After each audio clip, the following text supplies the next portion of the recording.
Receber um auto de infração significa que você foi notificado de que não está trabalhando bem. E é claro que ninguém gosta disso. Além disso, alguém da equipe vai parar de fazer as atividades do dia a dia para ter que cuidar do assunto. Então, o ideal é sempre evitar qualquer tipo de autuação. E aqui eu incluo as advertências, porque às vezes, pelo fato da advertência não ter um custo de uma multa, faz com que alguns gestores não deem tanta bola. Só que não é por aí. A advertência é uma grande oportunidade para você verificar na sua rotina, na rotina do seu negócio, o que precisa ser melhorado.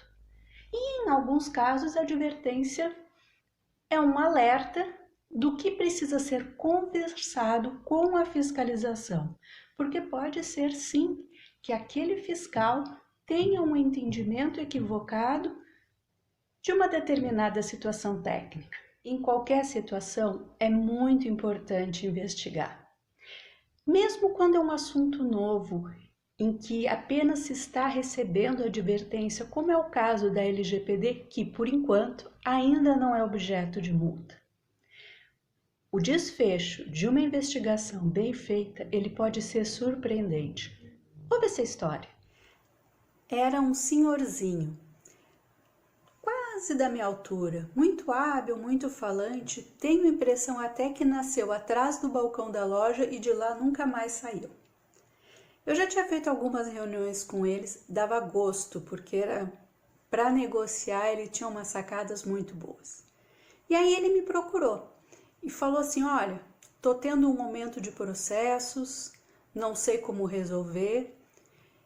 E foi a primeira vez que eu lidei com isso, porque até então eu sempre falava em relação a contratos, negociação, nunca tinha feito uma auditoria em processos. E ele estava tendo muito problema com o Procon. A loja dele ficava ali pertinho. Eu acho que as pessoas saíam da loja, não conseguiam resolver, entravam no Procon e registravam. E aquilo estava incomodando ele. E sempre naquela loja que era do lado do Procon. E ele achava que era por conta do endereço. Eu não sabia muito bem o que fazer.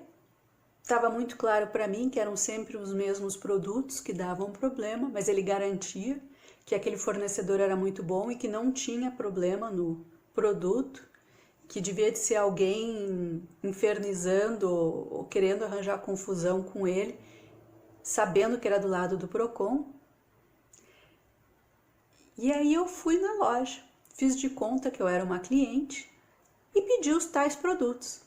A vendedora me atendeu muito bem, perguntei daquelas características que as pessoas alegavam que tinha sido prometido e não tinha. Ela me disse que não, que os produtos não tinham.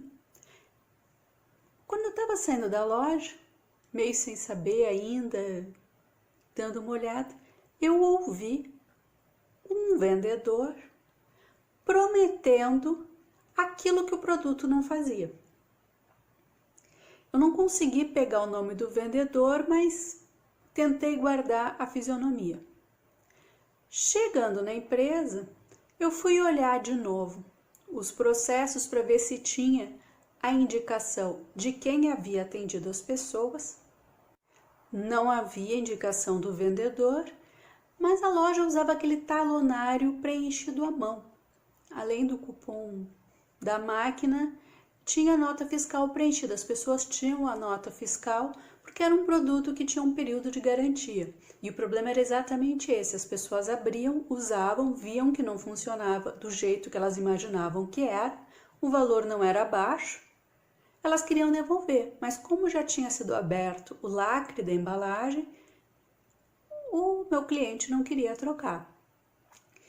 E lendo o talonário eu vi que era sempre a mesma letra. Eu perguntei se era só um funcionário do caixa, ele falou não, geralmente o vendedor preenche o talonário, não precisa ser necessariamente o do caixa, todo mundo aqui atende no caixa, tá todo mundo atrás do balcão. Resumindo a história, era um vendedor, casualmente o melhor vendedor de todas as lojas, que estava dando origem àqueles processos no Procon. O cara prometia o que o produto não entregava. E com aquela promessa, o produto ficava muito barato, porque as pessoas falavam, nossa, se faz essa função que os outros não fazem, está muito bom o preço. E compravam. Chegavam em casa, não tinham a função, queriam trocar. E aquilo ia gerando problema. Só que a comissão estava no bolso dele, né? Porque a meta de venda extrapolava. E aí vem aquela questão, o que você exige dos seus funcionários ou até mesmo do prestador de serviços? Porque se você exige venda e não tem nenhum controle para saber se a venda volta ou se dá algum problema no pós-venda em decorrência do discurso do vendedor, você pode estar se prejudicando. E é uma sinalização para os outros vendedores que façam o mesmo. Afinal de contas, quem é premiado é quem está mentindo. E essa questão de métricas, de indicadores, eu vejo muito pouco as pessoas utilizarem nos departamentos jurídicos. Porque se você pede, por exemplo, que um escritório consiga mais tempo numa ação, não adianta depois reclamar que os processos não andam. E o contrário também. Não adianta pedir para acelerar o processo. Nem tudo depende do advogado. Mas você pode sim exigir que faça tantas visitas ou faça tais procedimentos ou tais relatórios de tempos em tempos.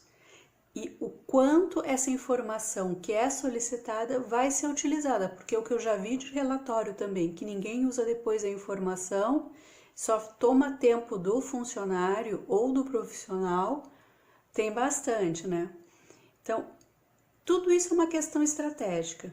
O que você cobra ou o que você sinaliza que é importante que aquele profissional entregue e como você faz para que não ocorra um jeitinho desse funcionário que vai te entregar, mas o resultado global não vai ser a mesma coisa. Métrica é como prova na escola. Todo mundo só presta atenção para aquilo que cai na prova. Todos os trabalhadores vão ficar mais atentos para aquilo que estão nas métricas, naquilo que vão ser medidos, principalmente se puder colocar nessas métricas algum benefício, como um bônus, por exemplo. São os chamados KPIs. E aí eu te pergunto, você tem métricas relacionadas à LGPD no seu negócio? Sim, porque mesmo que você me diga que ainda não teve condições de implementar, que está na dúvida, que o orçamento está muito restrito para fazer uma adaptação da forma como precisa, métrica você já pode fazer e isso não tem custo nenhum. Se você tem dúvida de que métrica poderia fazer relacionada à LGPD, aqui no canal tem alguns vídeos que falam sobre LGPD e provavelmente terão indicação para te ajudar. Essa é a sugestão de hoje. Se tiver alguma dúvida, comentário, deixa anotado aqui embaixo, compartilha com as pessoas que você sabe que podem precisar desse assunto, assine o canal se ainda não for assinante e até breve no próximo vídeo.